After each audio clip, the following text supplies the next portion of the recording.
girls are in the semifinals. I did. Congratulations to them.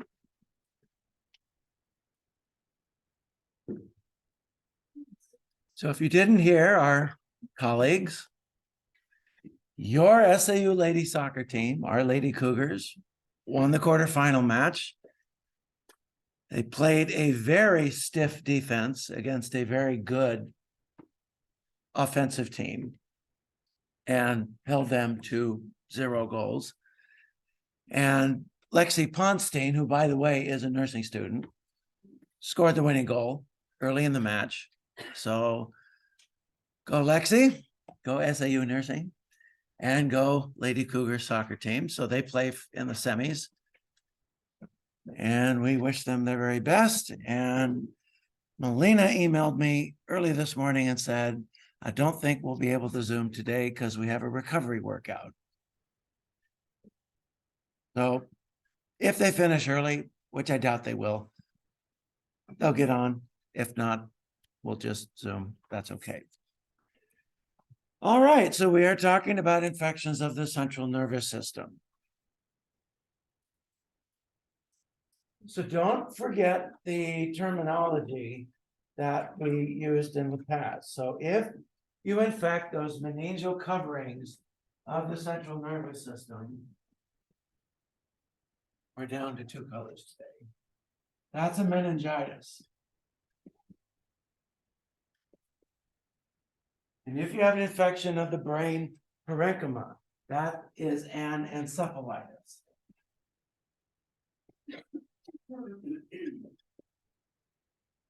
And if the organism manages to infect both the meninges and the brain parenchyma, then it's a meningoencephalitis.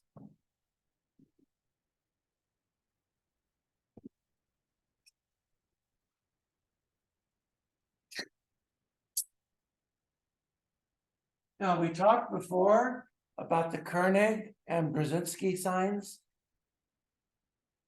To review, Koenig starts with K. So you remember that by K. What starts with K? Knee. You take the knee, you push it up towards the head, and the patient, if you're not very flexible, where's your pain going to be? Right, in your hamstring. If you have meningitis and you take the leg, the knee, push it up toward the head, they're going to have pain, usually in the spine, and they may try to relieve that by trying to lean towards the leg. That's a Koenig sign. The Brzezinski sign is the head. You take the head, you lift the head slowly, and usually the knee will usually come up like that. So B, back of the head. K, Koenig sign, knee, B, Brzezinski, back of the head. That's my stupid way of remembering these, my dumb mnemonic. So the Brzezinski sign, now don't take the head and jerk it, okay? You put your hands and then very, very gradually, slowly, gently. One hand on the chest because you want just the head to move. You just move the head, or you can just take, and they say, just relax. I'm just going to move your head. I just want to say, and as you do that, just watch the lower extremities. And if you see them, do anything like that, usually the knee comes up like that. That's usually a sign for meningitis. Koenig and Brzezinski signs are absent in the cases of encephalitis. So that's an important distinction between the two. Remember that Koenig and Brzezinski signs are not terribly sensitive. If they're negative, it doesn't mean that you don't have meningitis.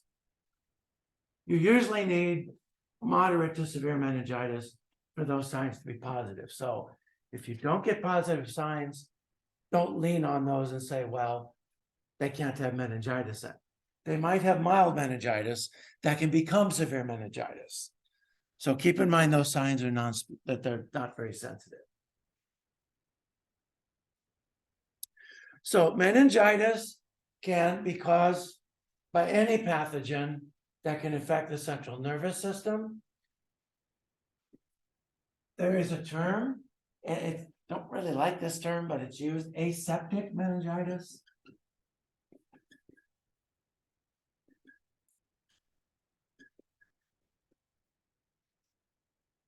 Aseptic meningitis means you can't culture anything from the cerebrospinal fluid. Doesn't mean there's nothing there, just means you can't culture it. So what do you think is more likely to cause aseptic meningitis?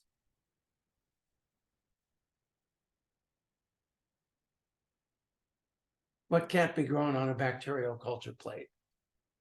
Viruses. So these will be viral meningitises.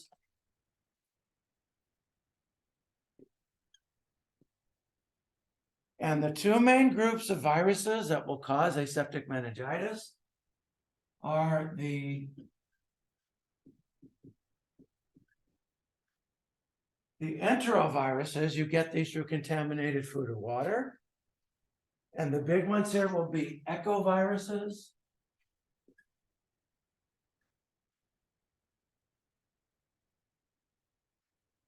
And then Coxsackie viruses.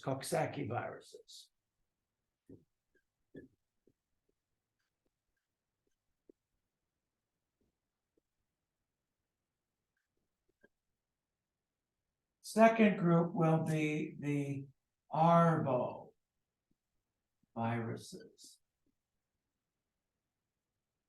They're called arboviruses because they obviously come from Spring Arbor, right? No, you wish. No, these are insect-borne viruses. It's a grab bag group of viruses that are vectored by insects. The viruses in that group are not necessarily related to each other, but they happen to be vectored by insects, most commonly mosquitoes.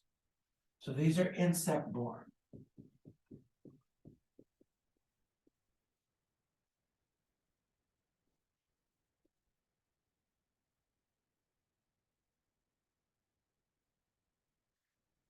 Now I'll come back to this, but the main 4 symptoms for meningitis that you will see are, first of all, a headache, and a pretty bad one at that. Buccal rigidity, or that just means a stiff neck. A stiff neck. The neck may hurt when they move it, or the neck just doesn't move. You may sit there and may try to help them, and the neck is just very stiff. The neck doesn't move. Painful or stiff neck. Fever. So this is kind of your go-to triad for meningitis. Usually photophobia, sensitivity to light, is also an accompanying symptom. These 3 are your main triad. That one is usually seen as well. These others may or may not be present. Skin rashes tend to be present with things like Rocky Mountain spotted fever or meningococcus, something like that. Nausea, vomiting, sometimes, not always. Increased numbers of white blood cells in the cerebrospinal fluid. What's increased? Sometimes with viral infections, you don't see very many. So these are, sometimes they're there, sometimes they're not. These 4 you can kind of take to the bank, pretty much. Those 4 symptoms: severe headache, stiff neck, fever, sensitivity to light. If you see those 4 together, it's probably not a migraine. So can a migraine cause a severe headache? Well, obviously. But does a migraine cause photophobia? Yeah. But does it cause a stiff neck or fever? Usually not. Now, I'm not going to sit here and tell you there's never a patient who has a migraine who doesn't get a fever and a stiff neck. Because as you guys will find out in your practice, as some of you may have found out, and family members who get migraines to do some mighty funny things to people. Yes? Yeah. So I'm not going to sit here and tell you that that's not the case. But the simple fact of the matter is that usually migraines aren't going to cause a stiff neck and a fever. Usually. 999 times out of 100. Bless you. Are there some patients who may get them? Sure. But you see these 4 together, probably meningitis. Probably meningitis. Let's talk a bit about the stages in life and the different organisms that cause meningitis at those different times. So let's go to our makeshift blackboard here. turn the light on so that a little easier to see. Oh, that's terrible.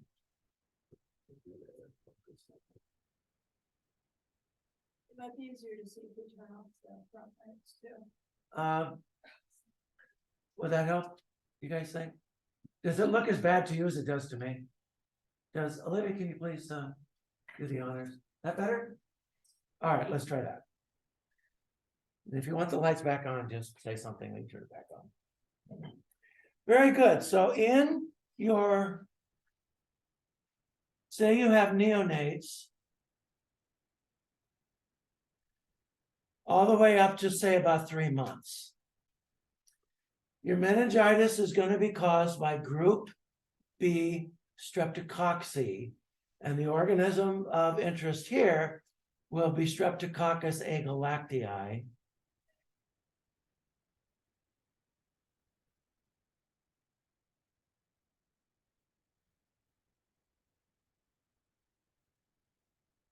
The other is going to be E. coli. E. coli usually doesn't cause meningitis in older people. That's usually a GI sort of organism. It can cause sepsis and it can cause urinary tract infections, but where it causes meningitis is usually in very, very young children. And then third will be Listeria monocytogenes.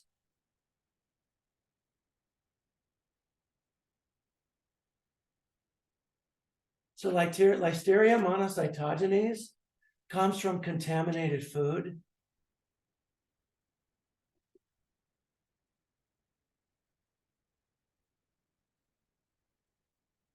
This is a nasty little, very tough gram-positive organism.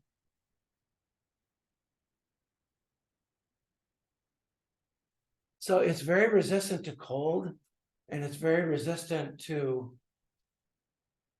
it's not resistant, say, to boiling, but if you keep food, for example, slightly warm, it won't kill it.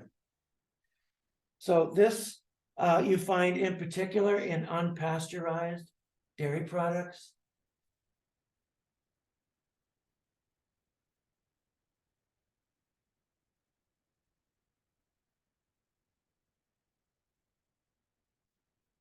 You also find it in cold deli meats.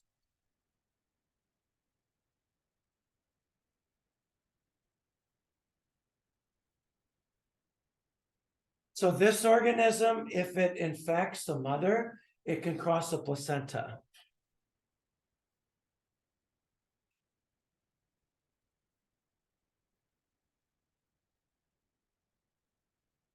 And because the organism may cause a GI infection that in a healthy person can be mild, the mother may not know she's infected. So this can cause meningitis in neonates, and when it does, it typically comes from the mother and crosses the placenta. And it can cause a pretty severe neonatal meningitis. Those are your three main organisms that will cause meningitis usually in neonates. Now, meningitis in neonates is going to have a different look than it will in adults. So in neonates, what sorts of things are you going to see? First of all, you'll usually see temperature instability.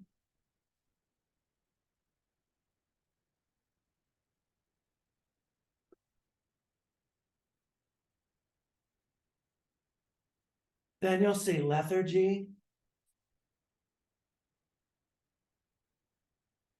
Who can tell me what lethargy means? Tired. Right, the movements like their limbs are made of lead. Lethargic. Do any of you feel lethargic in the morning? Yeah, that's what the baby's like, except it's exaggerated. One of the other biggies that moms will pick up very quickly is poor feeding. Baby has a poor latching mechanism, very weak sucking mechanism, so poor feeding. And then usually there's vomiting and diarrhea, which I'm just gonna say VND. Because that's kind of non-specific. So those are kind of more general symptoms. Neurological symptoms might manifest as irritability.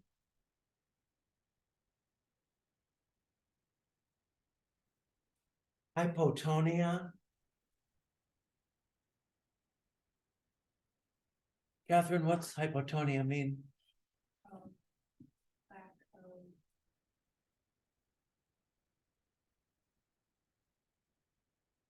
Okay, tonia, think tone.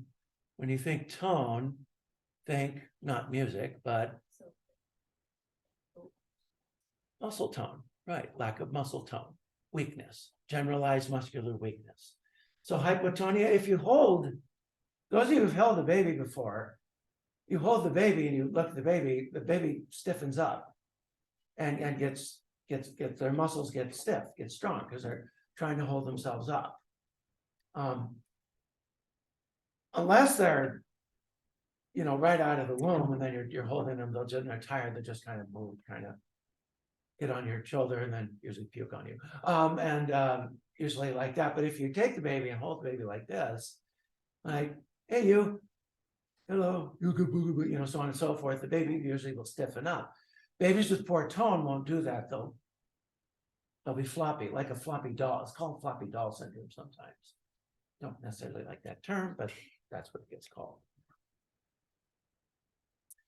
Tremors are pretty common in babies with meningitis. The other thing you'll see, remember the baby's skull is not fused yet. Doesn't fuse until it starts to fuse about 10 months and then it completes fusion 18 to 22 months or so. Even then fusion doesn't really completely complete itself until almost 4 years, but fusion will usually start towards the end of the first year. The fontanelles, or those spaces between the cranial plates, the fontanelles will bulge. So you see bulging fontanelles.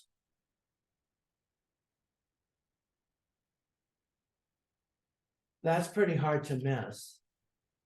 And then you may see a stiff neck. So nuchal rigidity. So those would be your more neurological types of symptoms. So these up here will be your more general symptoms. These are more your neurological symptoms. Come on, get in focus. Ugh. Other things you may see, there are respiratory symptoms you may see. So you may see tachypnea.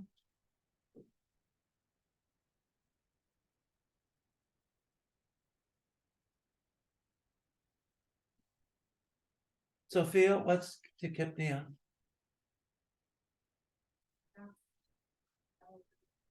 Yeah, very good. Rapid, shallow breathing. That's exactly right. Pat yourself on the back. Well done. Because the baby is struggling to breathe, you'll see those types of things. You also see in adults, nasal flaring. You may also see grunting to try to get more air. You may see retractions of the thoracic cavity. And then the baby may just altogether, especially when they sleep, they may just stop breathing, apnea.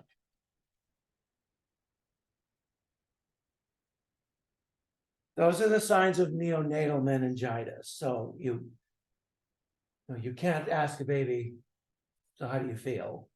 When, that doesn't really tell you a whole lot. So you have to look for these specific signs of neonatal meningitis.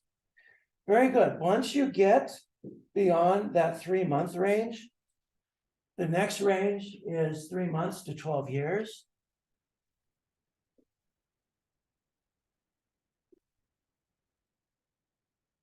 Now, your most common cause of meningitis is Streptococcus pneumoniae.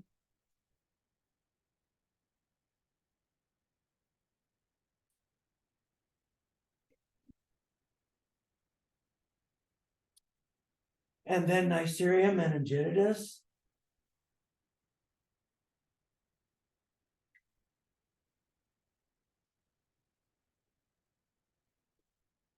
And then the third cause used to be Haemophilus influenzae, but vaccination has pretty much taken that one out of the running, except now that people aren't vaccinating their kids, we're probably going to see a resurgence of Haemophilus influenzae B.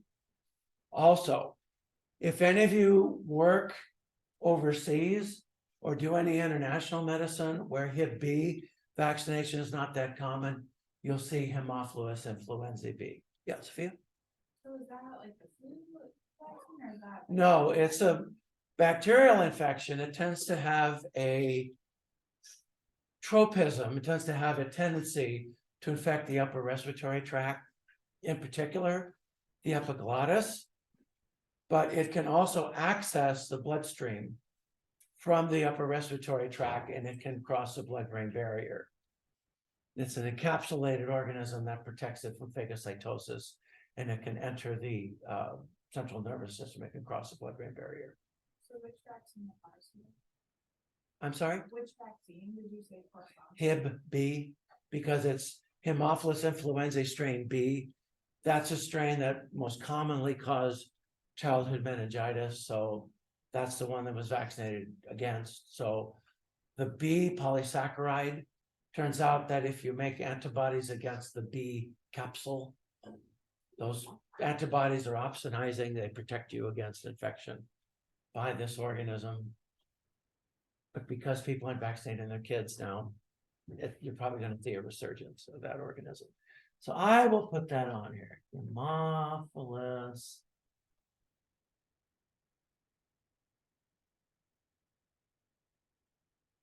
influenzae. This organism is very fastidious. You have to grow it on chocolate agar. It's very picky, just like Jennifer when it comes to Thanksgiving food. Now, when we get to your adolescence, so 13 to 17 years of age. Now, the most common causes are Neisseria is the number one cause.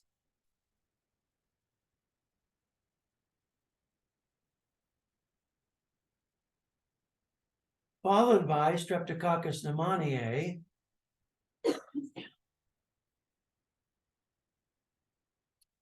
And then Haemophilus influenzae. So pretty similar groups of organisms. And when you get to adults, things get kind of interesting.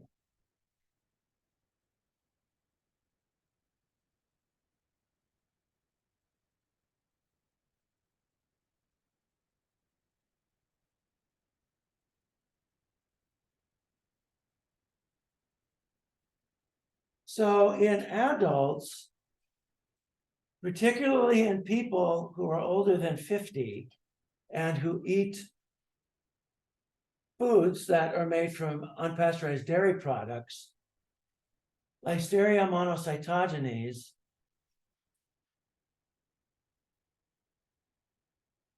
will cause meningitis in those older adults. If you watch what you eat and make sure that you don't eat unpasteurized dairy products, this organism won't be quite the challenge that it is in older people. Now, people who've had brain trauma,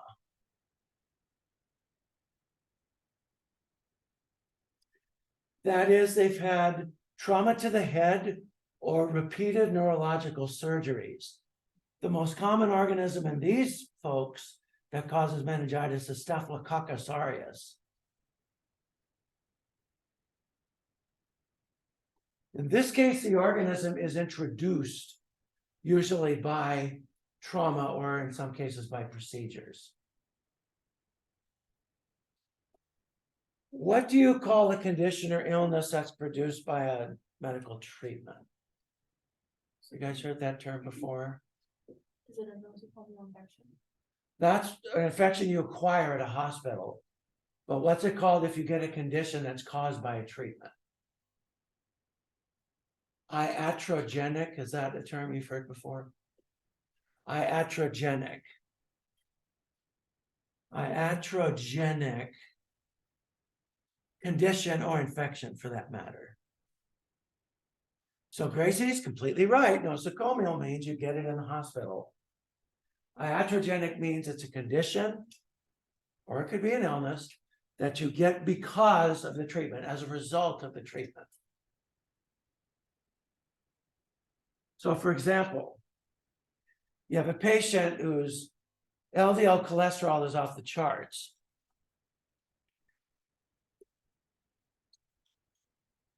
They're at risk for a heart attack, stroke, something like that. You give them high dose statins, and then they end up with liver damage. That's an iatrogenic condition. The liver damage is iatrogenic. It was caused by the statins. And sometimes in hospital, especially in the ICU, critical care units, what have you, you're going to have to weigh benefits versus risks of certain treatments, because some treatments carry risks. And if those benefits outweigh the risks, you give the treatment. And if that iatrogenic condition occurs, you jump off that bridge when you get there, essentially.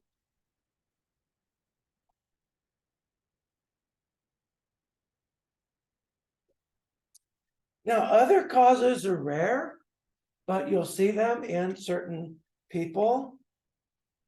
So if someone has traveled to an endemic area and they work amongst a high-risk population, then they might get tuberculosis and mycobacterium.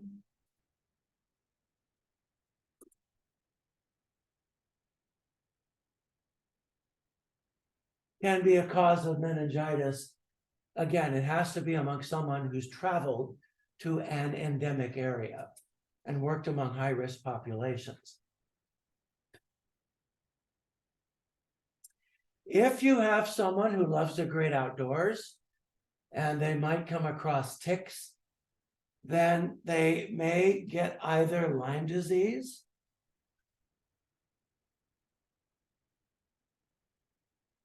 which can cause meningitis. Lyme disease is caused by a spirochete. That spirochete is called Borrelia burgdorferi.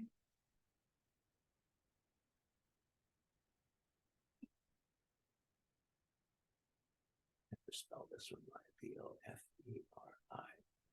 And this is transmitted by a hard-bodied tick, the deer tick, otherwise known as the black-legged tick.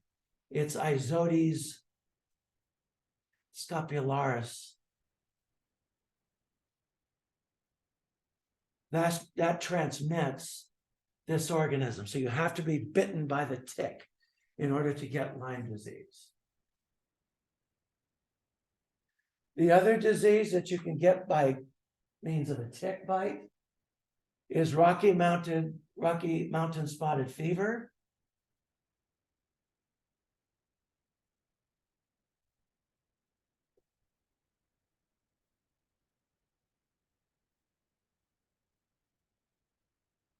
That is caused by a rickettsia. In fact, it's called rickettsia. This organism you cannot grow on bacterial plates. They have to grow inside cells to grow. So you won't be able to culture it unless you use tissue culture. This is transmitted by the bite of the dog tick. The dog tick, but it still bites people. That tick is called dermacenter.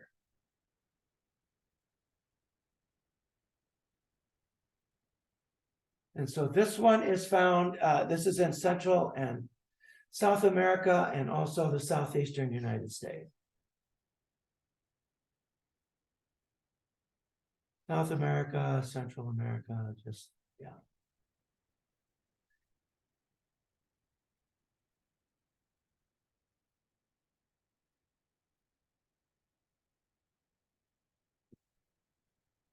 Alcoholics.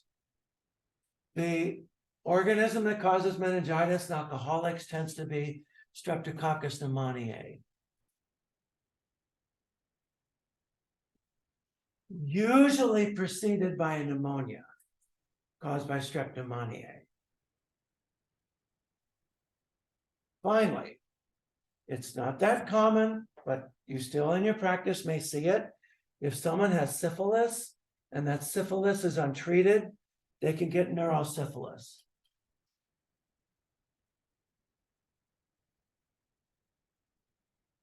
This is also caused by a spirochete called Treponema pallidum. Syphilis, as you might know, is a sexually transmitted disease.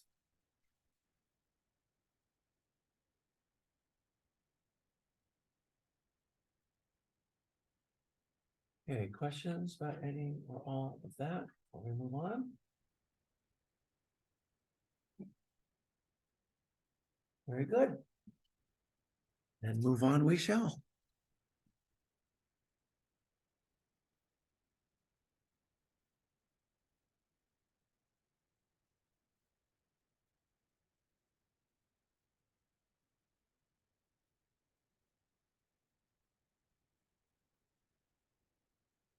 All right, Neisseria meningitidis is a gram-negative coccus.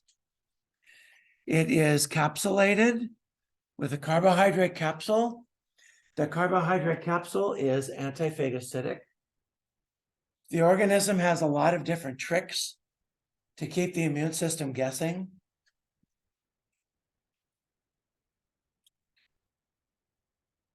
It makes pili that allow it to attach to mucosal surfaces. It also makes some surface proteins, one of which is called the opacity protein, OPA. And then there's also a OPC. These are adhesins.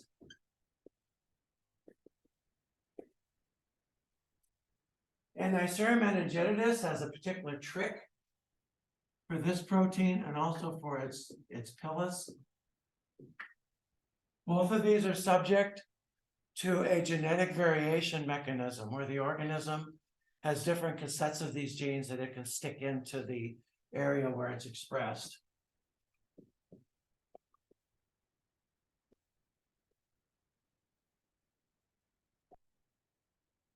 Consequently, the immune system never can quite get a handle on these particular entities. That's also an adhesion.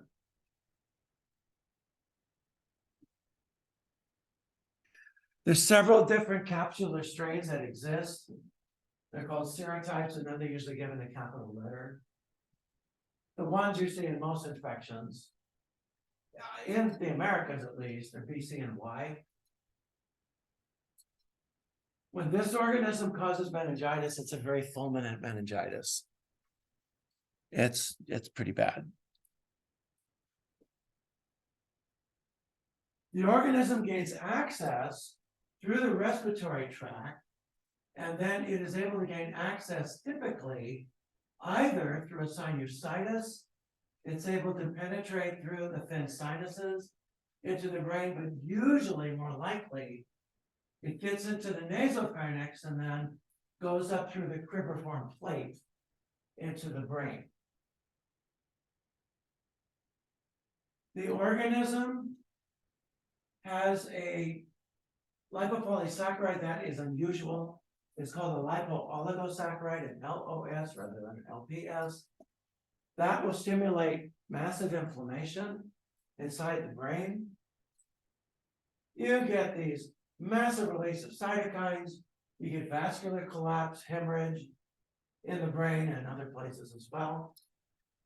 This collapse of the blood vessels can cause these little dark spots, petechiae. I have a picture of them.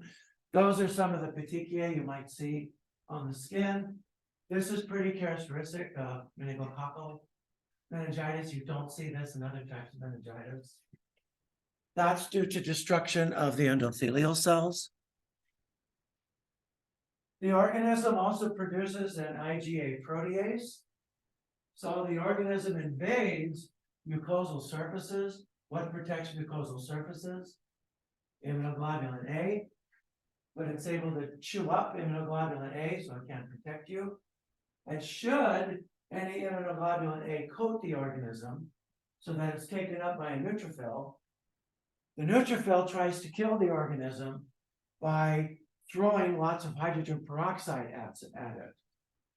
Well, this organism, when it's inside the neutrophil,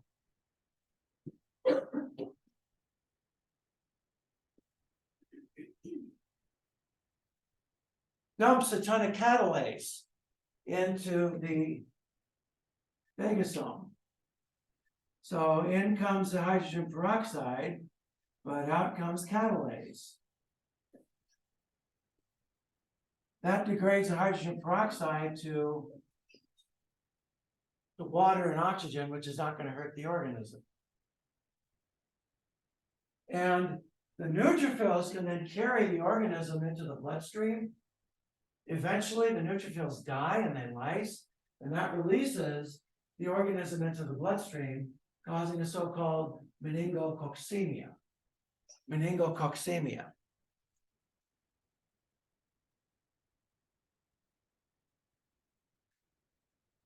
One of the things this organism can cause is it can cause bleeding inside the adrenal glands. That's called the Waterhouse-Friderichsen syndrome.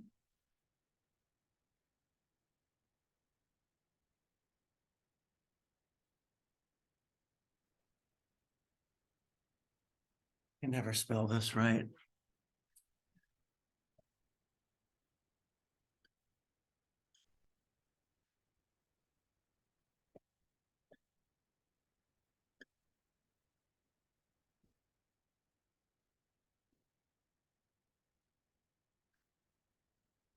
Scandinavian names always throw me.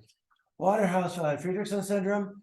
Waterhouse-Friderichsen syndrome is a massive hemorrhage inside the adrenal glands.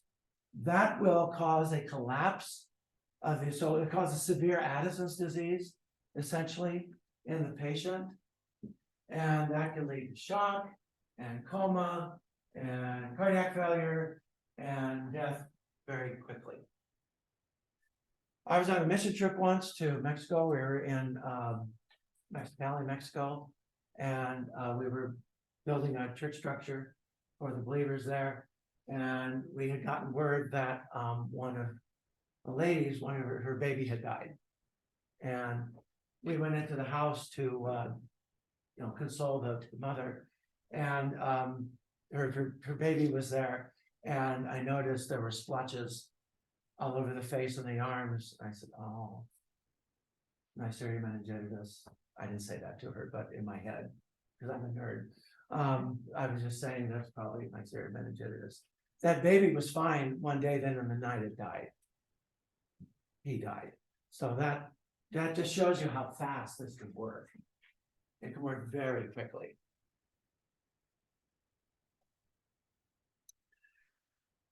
All right, there's a good vaccine for this organism. In order to pass this organism, you need to be in close contact with someone that's passed by droplets. Those droplets don't go a long distance, but if you're intimate with someone, smooching, snogging, something like that, that can pass it. There's a good vaccine for this. In fact, healthcare workers usually are required to get it, particularly ones who work with children. There's very good serology for this organism, so detection can occur very quickly. If you tap the cerebrospinal fluid, you can usually find the organism. If there's a meningococcemia, you can find it in the blood usually. Antibodies against the capsule are usually found, and then There are good PCR tests also for this organism, so diagnosis is relatively straightforward. Because it moves so fast, you may just have to start treating before you actually know what you have. Treatment are third generation cephalosporins, so ceftriaxone, but remember, you never give ceftriaxone to babies because of the risk of biliary sludging. Instead, you use cefotaxime. Cefotaxime instead. Ceftriaxone, and if you don't know what you're dealing with, usually plus doxycycline, oral doxycycline. Ceftriaxone is given intravenously or intramuscularly. Doxycycline is given orally, or if it's a baby, cefotaxime, which is available intravenously. That's meningitis via Neisseria meningitidis. To grow this thing, you have to grow it on either Thayer Martin or chocolate augurs. Fussy organism, very picky. Yeah, books keep saying give penicillin G. I looked up the susceptibility of strains to penicillin G. It's in the 30 percentiles. Every clinician I've talked to has said, oh, I wouldn't give penicillin G or Neisseria meningitidis, but the books keep saying penicillin G. Your book says penicillin G. That's what the books say. It's in some of the guidelines, but none of the clinicians I know give penicillin G for it. So for the NCLEX, penicillin G will probably be a choice, but the first line treatment is ceftriaxone, unless you're a baby, your patient's a baby. Questions about Neisseria meningitidis?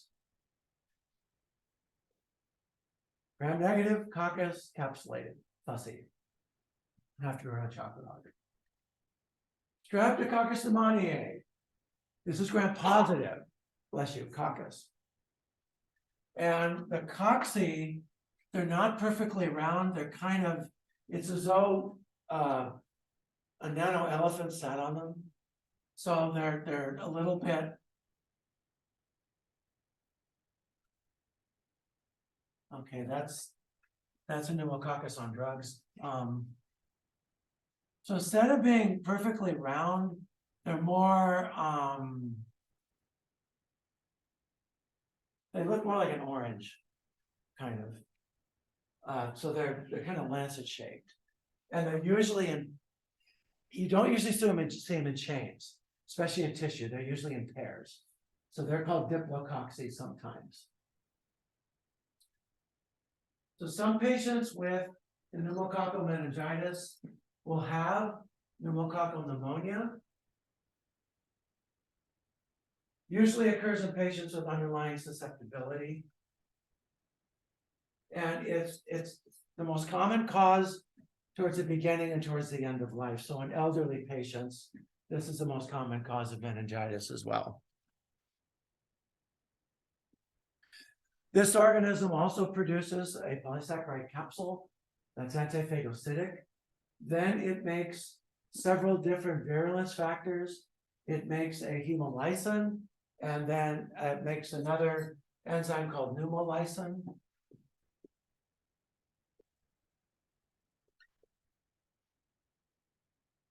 Those two team up to do a good deal of tissue damage. It also makes peroxide. So it can do a lot of damage. You usually get access via the respiratory tract. In the respiratory tract, of course, it can cause a very robust pneumonia, and the damage to the alveoli will cause it to access the blood. Then it will usually gain access to the nervous system that way. Alternatively, it can cause sinusitis, and it can access the meninges usually through the thin walls of the sinuses as well.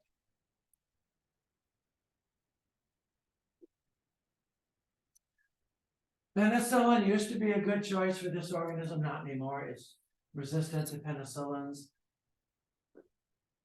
And typically, initial treatment is with ceftriaxone and vancomycin usually. That's if you're doing empirical treatments. There are some vaccines that are available.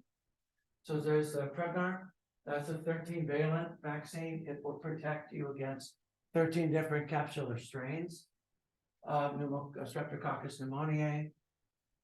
And then for adults, there's Pneumovax 23. CDC recommends people over 65 get Pneumovax 23.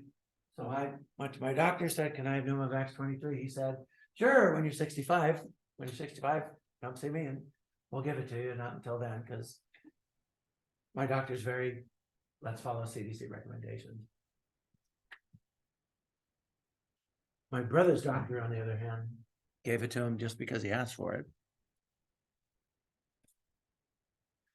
This also can cause a relatively severe form of meningitis.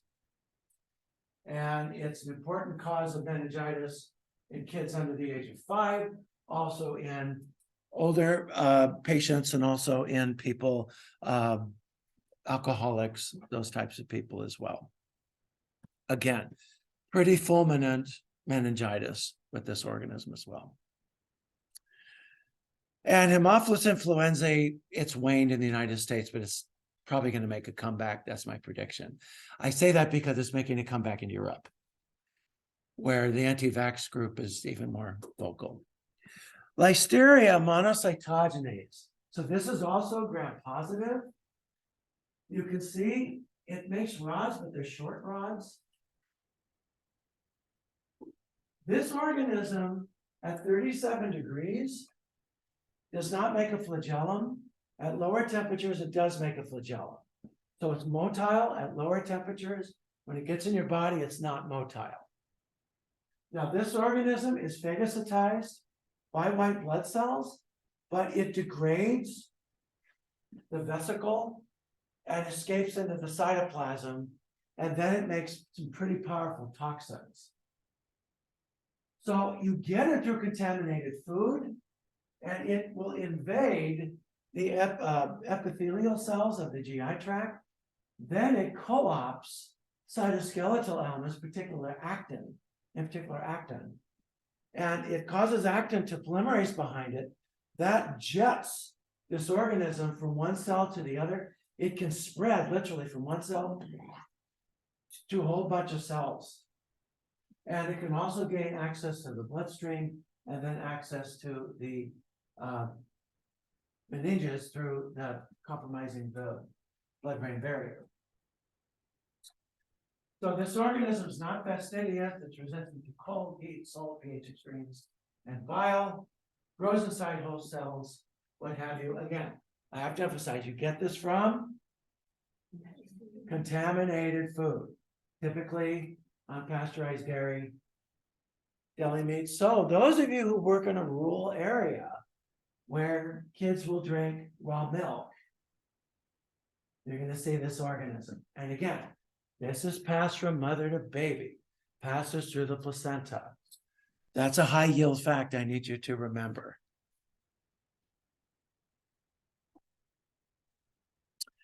You'll also see it in the elderly who are immunosuppressed. Reservoir soil, water, Very good serology available for this organism. So diagnosis of this organism, if you do the test, is usually quite easy to do. You can do cold enrichment. So you put the you take the sample that you're going to put on plates, you put it in the cold, and then you streak it, and then you only tend to have listeria that grows. That's a little trick you can use to get this. This organism is resistant to cephalosporins. So if you suspect listeria, you always include in your treatment regimen ampicillin. It's also susceptible to trimethoprim, methoxazole, and it's also, you'll usually use ampicillin in combination with gentamicin. Gentamicin is an aminoglycoside, remember? Gentamicin can be hard on the kidneys. And the other thing about aminoglycosides, you might remember they're hard on the hearing. So you want to do periodic hearing tests with your patient. Remember, we showed you how to, you take the tragus on one ear, you whisper something into the ear, you whisper soccer, baseball, hammer throw, something like that. see if they can hear you. And you do that before they start it, do that after they started, see if the hearing, you want to see a change in the basement level. They may be hard of hearing to begin with. Maybe they only hear three out of four things you whisper in their ear. Well, if it goes to 1 out of 4, then you've got hearing loss, you need to discontinue the drug. Very good. We'll go to this after our break. It's break time. We're going to take 5, and then we will continue.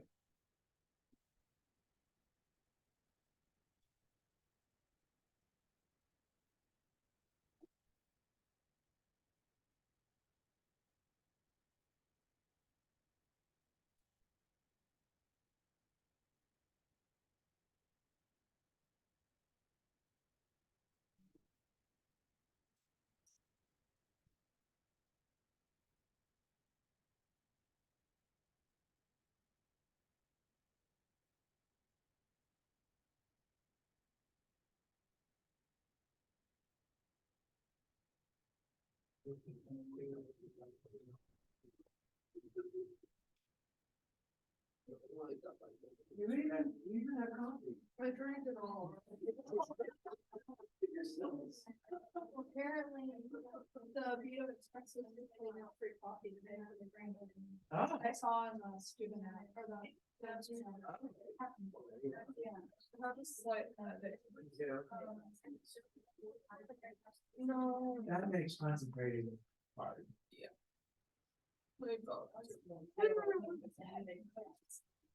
Well, she's normally knitting, so that's normally distracted. So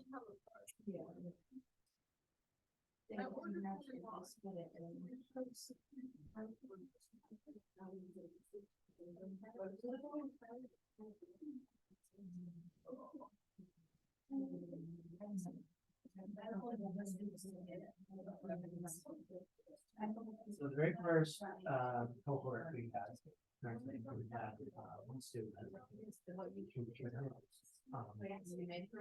And so her first job, one of the things she had to do was at that side. In ICU with people who are very sick, so it's always very sad. Instead of watching the screen, she no one has a room to be in the room. And she said watching the screen was not ridiculous, so and she did. She discovered that if she knit little socks for the patients, you've been in a hospital, you know if you're in a bed. So she would knit little socks for patients.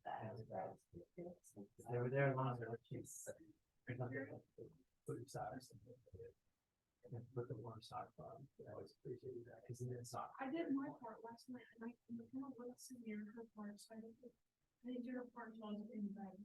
Something she was able to do while watching the patients. It's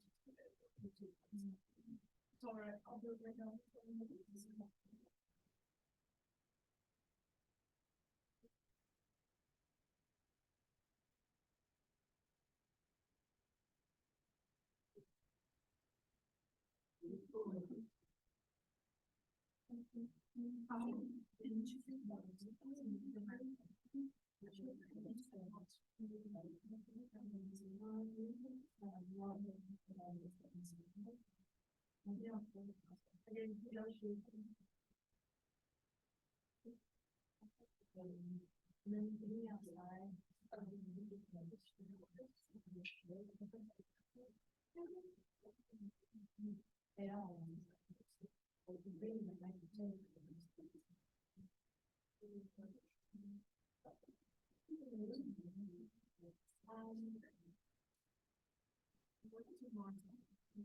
And then I might go.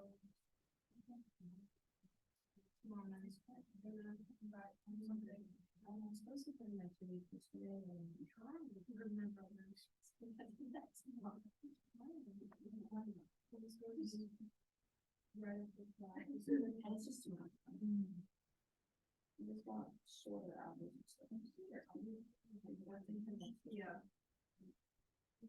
I was just flying back tomorrow.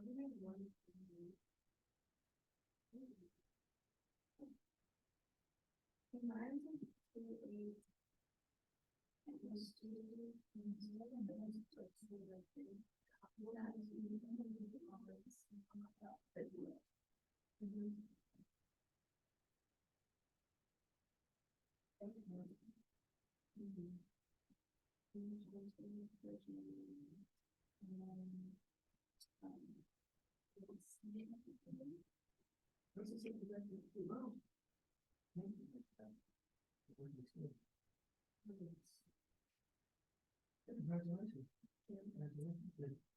Did you guys feel good about what you're doing? Yeah, bowling days.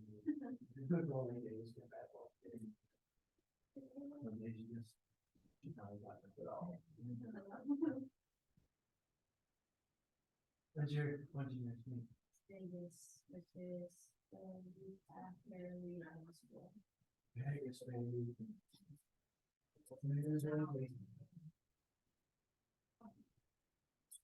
So that's a really famous meet. Okay.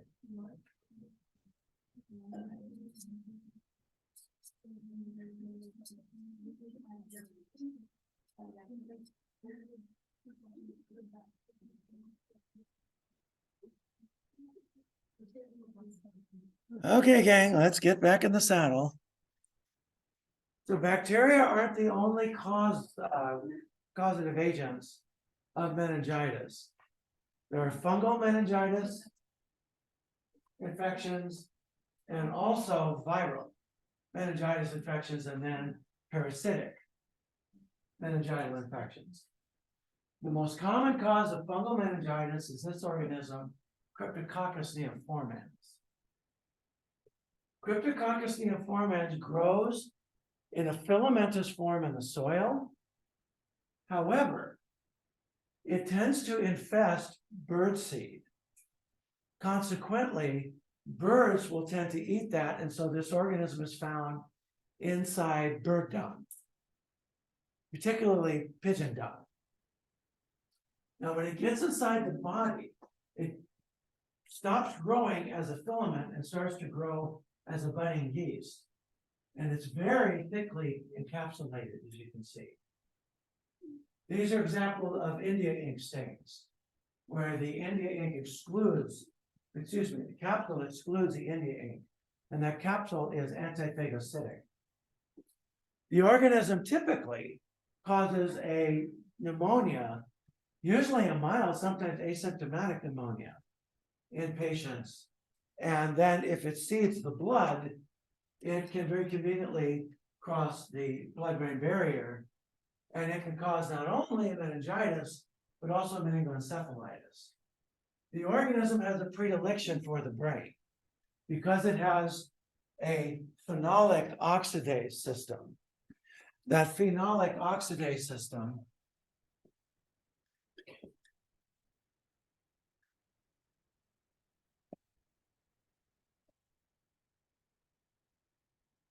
means that it loves to utilize neurotransmitters as energy sources. That's why it has a predilection for the brain. The upside of this is that you can detect this organism very easily by growing it on birdseed agar.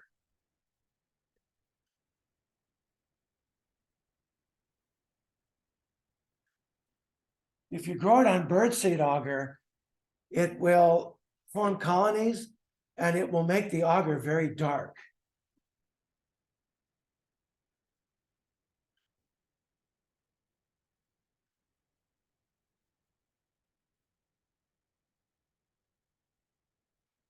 In addition, there are good serological tests for it and what have you. But this organism will cause headache and then nausea and neck stiffness as well.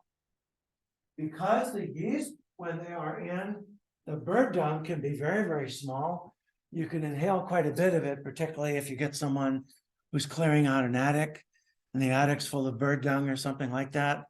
The organism, like most fungi, is resistant to desiccation. Kara, can you tell me what desiccation means?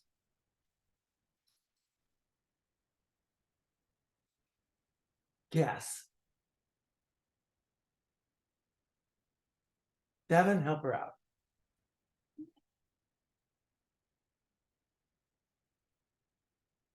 Drying, yeah. Did you say drying or dying?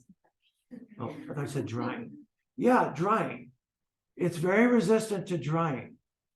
So that's, for that reason, you could have bird dung essentially in a house that has really dried up. You may say the organism needs water to live. No, it doesn't. It goes into a state of suspended animation. Then when you inhale it, it now becomes infectious. So it proliferates in high nitrogen environments and bird droppings. Masses of dried yeast cells get scattered into the air. Healthy humans may get a pneumonia from it, but the meningitis is usually pretty uncommon. Where you start to see high rates of very fulminant meningitis is particularly in AIDS patients. In particular, AIDS patients whose CDC4 levels are lower than 100 cells per cubic centimeter, 100 cells per millimeter. CD4 levels below that 100 cells per milliliter, those are the ones that are at the highest risk for fulminant meningitis. That meningitis is frequently fatal. And people on high-dose steroids, diabetics, or cancer patients are also predisposed to fulminant infection with this organism. This organism is treated with a combination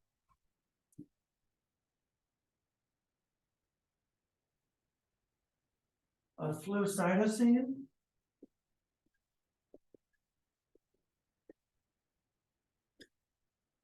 plus, and I have to emphasize this, you never use flucytosine by itself, plus amphotericin B.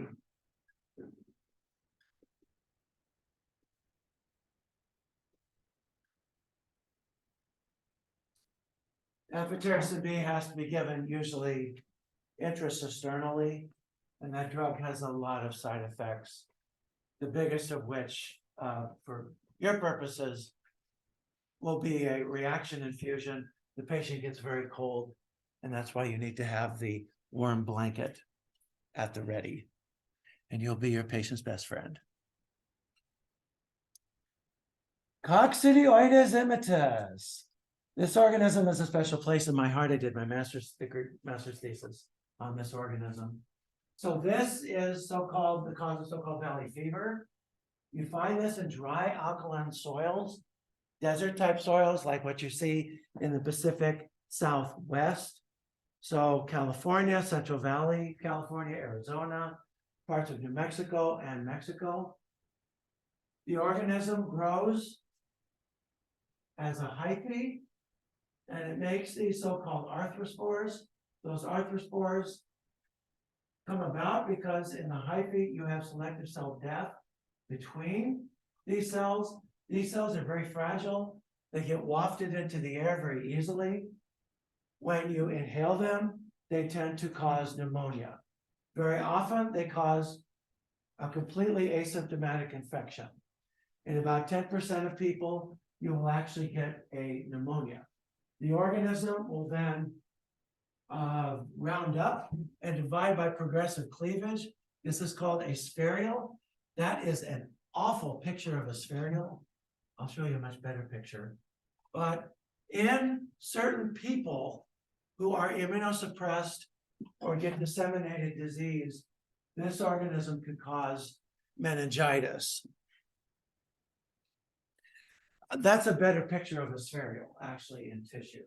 And you can see it divides by progressive cleavage. These are now endospores. The endospores eventually, this dies, it releases the endospores. The endospores grow into a new spherial, and that's essentially how this grows in the tissue. It grows essentially like this.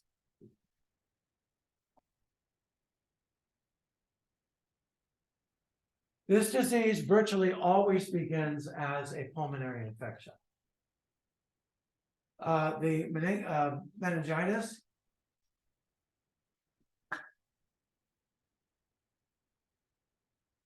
is part of the disseminated part of this disease. It can disseminate to other tissues as well, bones, skin, what have you. And goes like that. This is geographically restricted, so you won't find this in Michigan. Soil's all wrong, climate's all wrong. People that usually get infected with this, they're usually associated with farming activity. If you're driving a tractor with a disc unit behind you, you're kicking up a lot of dust. There's a lot of dust in the Central Valley. Archaeological digs, construction, mining, anywhere you get soil-based dust. Climate change might be drying out more of the southwestern and western US. You could also argue it's due to the moronic water management practices of California that's doing that as well, not just climate change. So you could maybe call that Newsom change. That organism is typically treated, that infection is treated with oral fluconazole. Diagnosis is with serology. There's excellent serology, serological tests for Coccidioides immitis. Any questions on our fungal infections? Viral infections. Viral infections usually will not cause this fulminant type of meningitis. Viral meningitis tends to be slower progressing, and it usually will progress and then stop, and then it will regress, and there usually aren't a lot of lasting sequelae in many cases. So the majority of viral meningitis cases occur in children.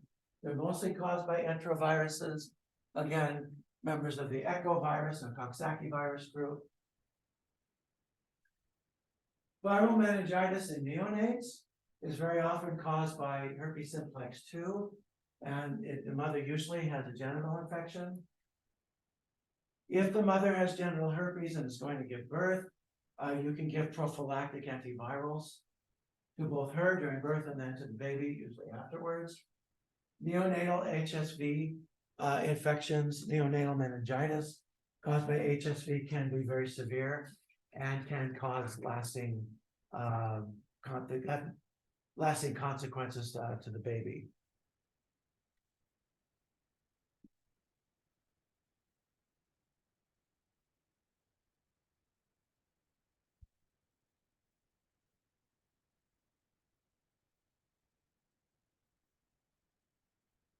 So there's usually no treatment for these. The treatment is mainly supportive. When you pull cerebrospinal fluid, there's some things to be aware of.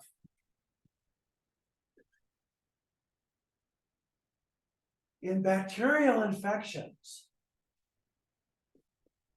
your glucose levels will be low.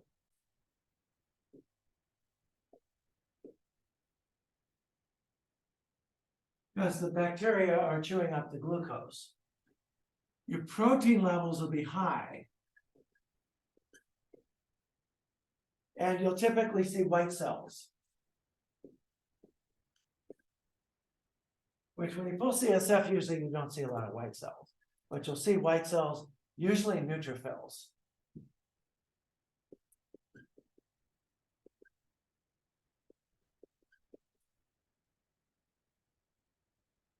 That's the case for bacterial types of infections. For viral infections, your glucose is normal. You'd expect that because viruses aren't going to chew up glucose, are they?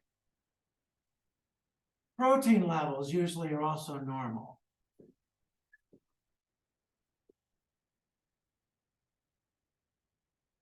If you do see increased white blood cells, it's usually lymphocytes.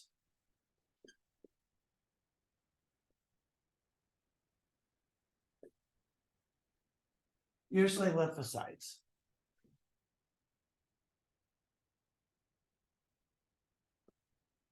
Fungal infections in the CSF will usually also have reduced glucose, increased protein, and increased white blood cells.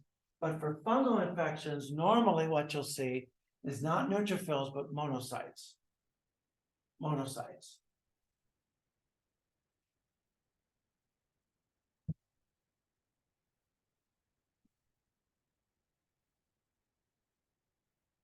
All right, we already talked about neonatal meningitis. I'm not gonna. Okay, E. coli, already talked about that. Chronobacter is kind of an up and coming organism that you're starting to see in neonatal meningitis. This is associated with contaminated infant formula. This was the reason that the baby formula factory in Michigan was closed down, was that it was suspected that the Chronobacter came from that particular plant. Subsequent tests have been unable to isolate Chronobacter from that particular plant. When a baby gets meningitis from this organism, mortality rates can be pretty high, as you can see here. So the FDA, CDC have advised hospitals to use ready-to-feed concentrated liquid formulas rather than powdered. Also, it seems as though careful sterilization of equipment and attention to hand washing and also discarding leftover formula is also an important precaution.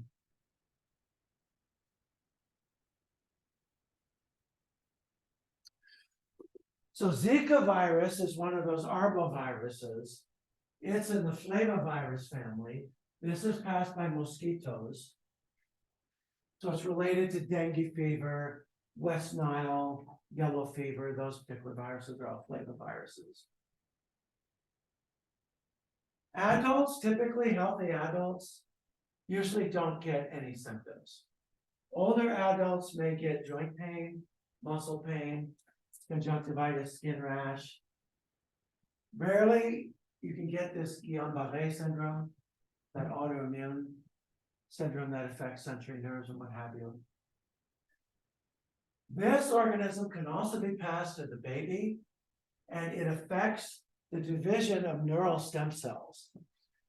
The babies, therefore, get born with microcephaly. And so that causes essentially intellectual challenges.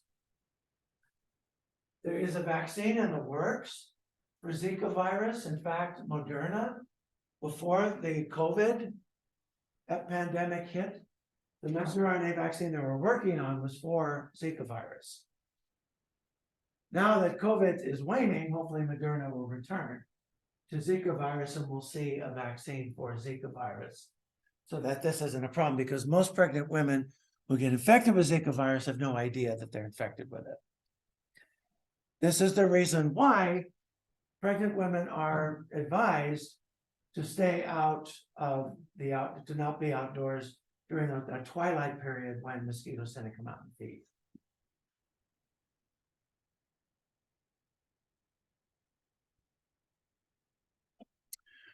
Polio. So polio is caused by an enterovirus. The initial infection is in the GI tract. Most people who get poliovirus have no idea that they have it. You get it typically from contaminated water.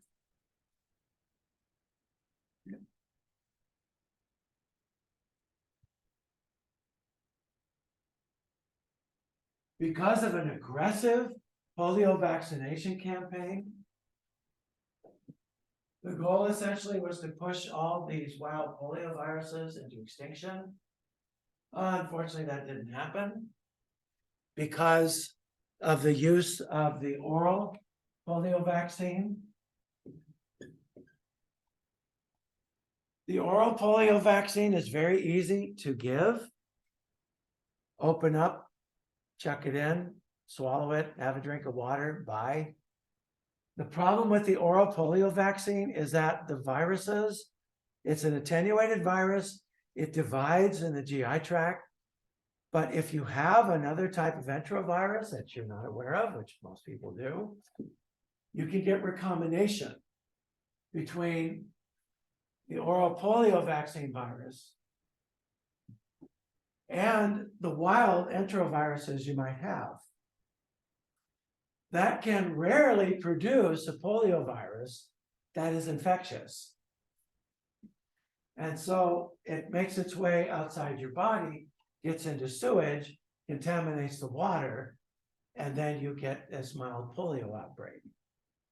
So for that reason, the oral polio vaccine is usually not used very much anymore because of that rare but real risk.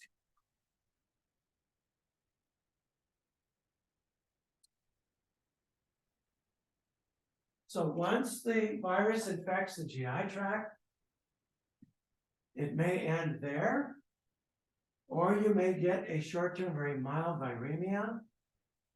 The virus has a tropism for neurons. It's carried to the central nervous system through the blood supply. It spreads specifically in the spinal cord and the brain. It attacks motor neurons, more specifically, also to a lesser degree, sensory neurons. And it can cause motor paralysis, hence a paralytic disease. So to give you an idea of how common this was, about 10% of the people who were infected with poliovirus had any symptoms. Of those 10%, about 1%. So we're talking about 1% of 10%. Pretty small, but because so many people got infected with polio, that ended up being a respectable number of people who had paralytic disease. The paralytic disease could be really severe, where the diaphragm is paralyzed all the way down, to where you just have some weakness in the lower extremities. Bulbar poliomyelitis affects the cranial nerves. In this case, you may have loss of control of respiratory centers, and you have to use a mechanical respirator. In fact, the iron lung was developed for these very patients. So when I was an undergraduate, in order to deal with the animal rights groups on campus, one thing we did, we wheeled an iron lung through campus because the polio vaccine was developed with animal research, despite what animal rights people tell you. It's a lie. It was developed with animal research. So we wheeled an iron lung through campus and put a mannequin in it and just put a sign on and said, thank animal research that this wasn't you. Because the polio vaccine you had, it was developed on animals. And the iron lung was developed essentially to deal with people who had bulbar poliomyelitis. So the picornavirus that causes poliovirus, it's a positive stranded RNA virus. It's not enveloped, it's a naked virus. It survives harsh environments, it's pretty tough. So it multiplies in the GI tract, and again, in most cases, doesn't really cause anything. In that minority of cases, it will spread. So you get it, sewage treatment has decreased polio, so of course has the vaccine. And Sabin, when Sabin developed the oral polio vaccine, he stood to make tons of money from it. He gave it away to the World Health Organization, didn't accept a penny for it. And then a mass polio vaccination, global vaccination, drove polio rates down. Now that people aren't vaccinating your kids, you're starting to see polio come back. There were 13 polio cases in New York, for example. 13 cases of kids who can't walk because of polio. It's completely preventable. So the inactivated polio vaccine that's given intramuscularly is the one that's usually used now. That's the one that was developed by Jonas Salk. So the Sabin vaccine is the one developed by Robert Sabin. That one is attenuated. Parasitic meningitis. So these two amoebas are freshwater amoebas. If you jump into stagnant ponds and water rushes up your nose, those amoebae can get inside your nose. They'll go through the cribriform plate and they'll cause a severe primary amoebacytic meningoencephalitis, or PAM. These particular meningoencephalitises are severe. It says burrows into the nasal mucosa. That's about the long and the short of it. So here are these amoebae essentially burrowing through the mucosa. Causes massive destruction of brain, spinal tissue. You get hemorrhage, coma, death occurs within a week. And this is the reason why kids should not swim in warm, stagnant ponds. Lime Lake does not qualify, it's too cold. And this again, it's in fresh bodies of water. It's usually kids who jump in these ponds and so on and so forth. It advances so rapidly, treatment is typically futile, but if you do treat it, amphotericin B given intracisternally is the treatment choice. Nobody uses tetracycline. Scratch that off. No. Doxycycline maybe, but not tetracycline. Chlorination will kill the organism, so that's used for baths and things like that. And then acanthamoeba causes a very similar disease to Naegleria.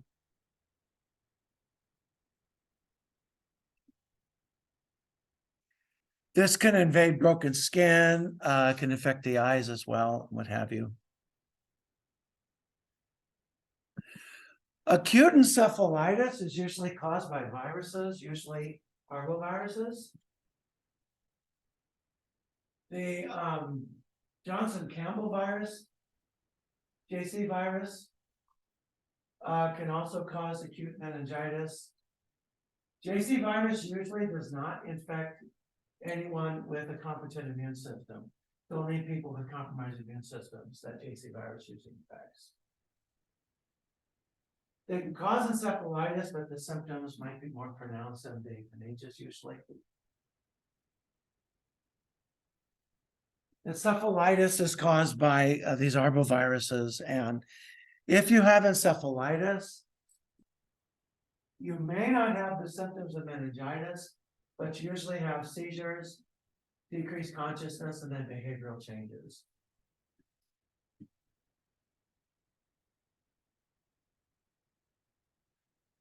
If you have infection with a herpes virus, you can use intravenous acyclovir. Other cases, usually there's really nothing you can do except supportive treatment.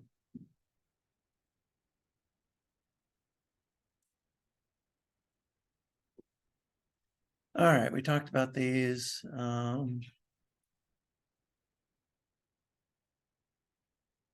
Talked about that. All right, the JC virus causes this condition called progressive multifocal leukoencephalopathy, or it's mostly abbreviated PML. You generally see this in people with compromised immune systems. So in pharm, we're going to talk about drugs that are used to treat multiple sclerosis, and a side effect of several of those drugs is PML. Because of the suppression of the immune response, specifically the suppression of the immune response in the brain. So if this develops, it's usually the result of an activated JC virus infection. You get demyelination of parts of the brain. It's still experimental, but zidovudine might prevent the progression of the disease. Again, it's not terribly common, but if it arises, it's fatal.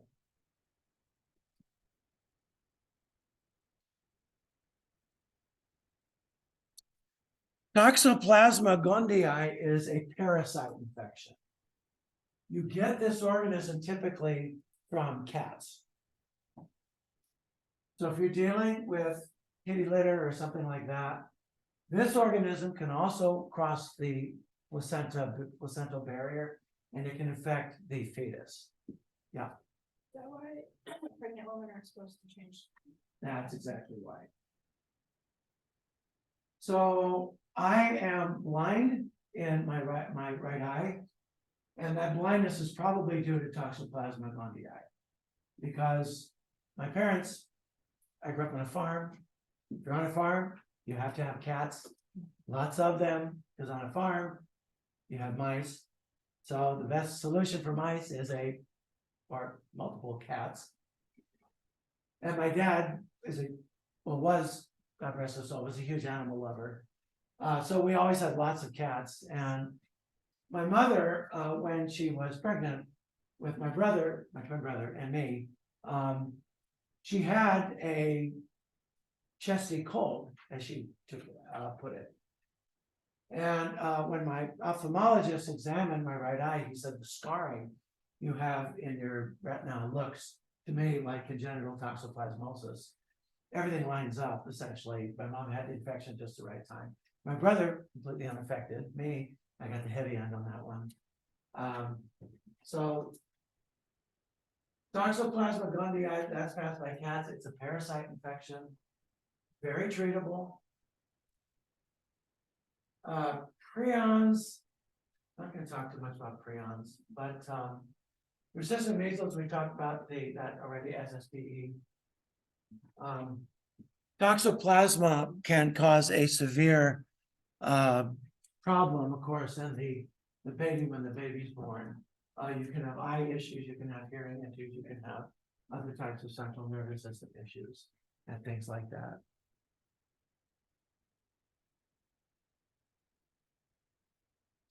So you may have stillbirth, hepatomegaly, splenomegaly, liver failure, hydrocephalus, or cold water on the brain, convulsions, damage to the retina, which in my case, resulting in blindness, and what have you.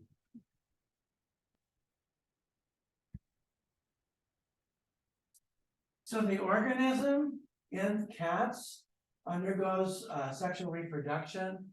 It makes an oocyst in the feces. It can survive drying quite nicely. And the pseudocyst, that's the asexual cyst that will produce other tissues. This can actually cause an abscess in some cases. And the oocyst will be spread to an immediate host, rodents, birds, people, so on and so forth. And yeah, whatever. So when it infects the rats, they lose their fear of cats. And the cats will eat the fearless rodents and they get the toxoplasma and blah, blah, blah, what have you. Okay, talked about that. I'm not going to talk about prions. Rabies is caused by a negative strand RNA virus. It's very slow. It infects neurons and it goes up, retrograde up the neurons very slowly. During that time, it's subject to treatment. Once it gets into the central nervous system, it's not subject to treatment. For this reason, if someone is bitten by a wild animal, you treat them. You don't ask if they get rabies, you just treat them. The rabies treatment used to be very dangerous, not anymore. The new rabies treatments are made by genetically engineered organisms. They're very clean and they're very safe. So if someone is in the wild, they're going to work with wild animals, importune them, that means beg them, to get vaccinated. There's a vaccine against rabies now. Importune them to get vaccinated because your chances of getting bitten are high. Blah, blah, blah, blah, blah, blah, blah, rabies, rabies, rabies, yada, yada, yada, yada. Okay. We are essentially out of time. Tetanus. Tetanus you get from wound contamination. The wound is contaminated, usually with dirt. Clostridium tetani endospores live in the dirt. This is a strict anaerobe. So it's usually puncture wounds that get contaminated. Tetanus toxin causes the muscles to not be able to relax. Whereas botulism